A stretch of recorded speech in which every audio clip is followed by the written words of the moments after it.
Land Transportation Office muling magpapatupad ng extension ng mga lisensya hanggang sa April 2024. Ito ay dahil matitigil na naman ang pamamahagi ng plastic cards para sa mga lisensya.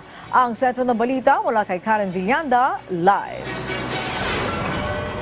Angelic, muling matitigil ang pamamahagi ng plastic car driver's license ng Land Transportation Office. Ito'y dahil nagkakaubusan na naman ng supplyan ng card matapos nga matigil ang delivery nito dahil sa natanggap na injunction ng LTO. Hanggang Hunyong backlog na lamang ang mabibigyan ng plastic card ng LTO para sa mga magre-renew ng lisensya. Ito'y dahil nagkakaubusan na naman ang plastic card matapos matanggap ng LTO ang injunction para matigil ang delivery nito 2 linggo ang nakakalipas. Ito'y bunga pa rin ng inihaing reklamo sa winning bidder ng plastic card.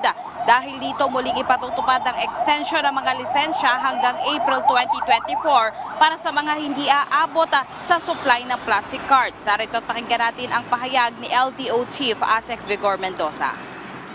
We cannot cater anymore to the current demand. We will have to just focus on the backlog. So for November, we will cater to the May. Yung man nag-expire ng Mayo, we will cater to them. Ibibigyan natin ng card, no? Tapos sa December, yung mag-expire doon nag-expire ng June, yun ang bibigyan natin ng card. Pero pati ang mga mag-expire pa lamang ay damay na sa kakulangan ng supply. Nasa 1 million na lamang kasi ang supply at 800,000 dito ay gagamitin sa backlog hanggang sa Hunyo 2023. Ang matitirang 200,000 ay irereserba sa mga OFW na kukuha ng lisensya. Kaya naman ang mga mag-expire pa lamang ay kundi extension ay lisensya de papel ang kanilang pagpipilian. Narito tagbabalik si Asek Mendoza. Even to the current demand, kung mag-expire ka noong November, we can now even service November expiry cards, no?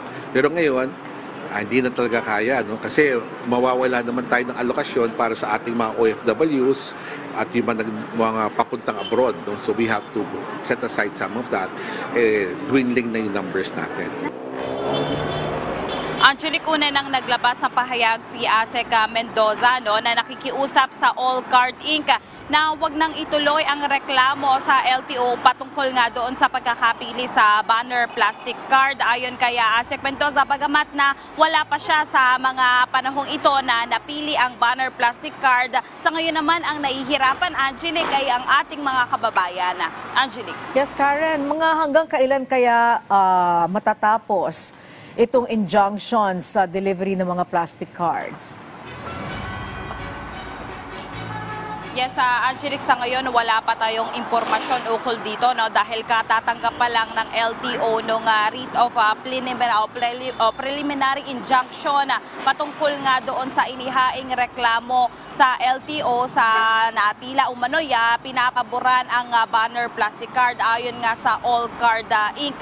At iyan ay maghihintay pa tayo ng impormasyon, pero ang sigurado ngayon, Angelic, ayon sa LTO, hanggang ngayong taon ay nagkukulangan na nga tayo sa supply ng plastic card. Angelique. Okay, maraming salamat sa iyo, Karen Villanda.